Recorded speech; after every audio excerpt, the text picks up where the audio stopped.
In my endeavor not to be boring and dumb, I've created curriculums for myself. So we're reading my July curriculum. I also did an article on this on Substack if you'd prefer to read that. First, I read We Hiked to the Moon, which is just a fun, easy read. You can devour it in like 2 days. I gave it a 3 out of 5, but not to deter you from reading it. I just have a lot of high criteria for a 4 or a 5.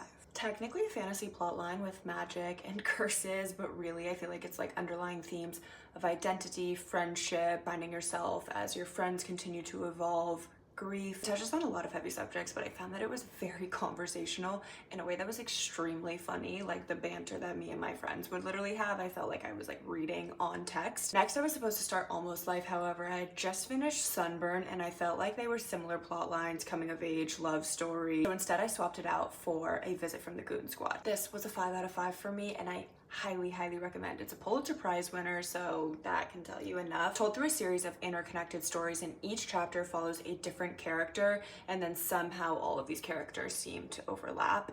It was lovely and fun, and I flew through it. Trying to make sure that I read nonfiction books as well, so I did Outliers by Malcolm Gladwell. I'm actually only like 75% of the way through. I've done it via Audible. I'm enjoying it, I'm not loving it. It pretty much just talks about what makes high achievers different, and it doesn't always come down to talent. I don't know, I wanted something to motivate me with my career, and I don't know if it's quite doing what I wanted it to. I still have like 25% left, so maybe that's when that comes in. Substack articles of the month. I wrote down my dream life and I was living it 6 months later.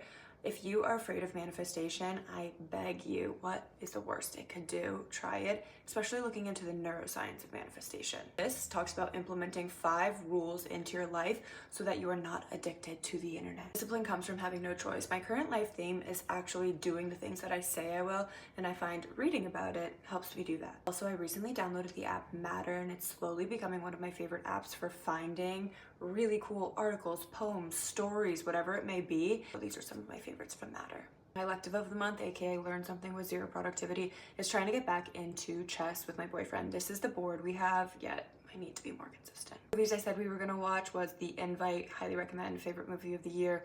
Odyssey, duh. Highly recommend going to see it in IMAX though, which I didn't do and I do regret. And then lastly, my art assignment of the month was a watercolor day with friends. Genuinely, it was like one of my favorite days. Hobby that feels like productive rotting. Yeah, sign me up. I actually bought this book, which is going to teach me how to watercolor, because if I'm better at it, I think I'll stick to it more. And I bought these watercolors, so highly recommend getting the book. I feel like it'll keep you motivated. Okay, I'm finishing my August curriculum and I'll put that up in the next few days. Love you.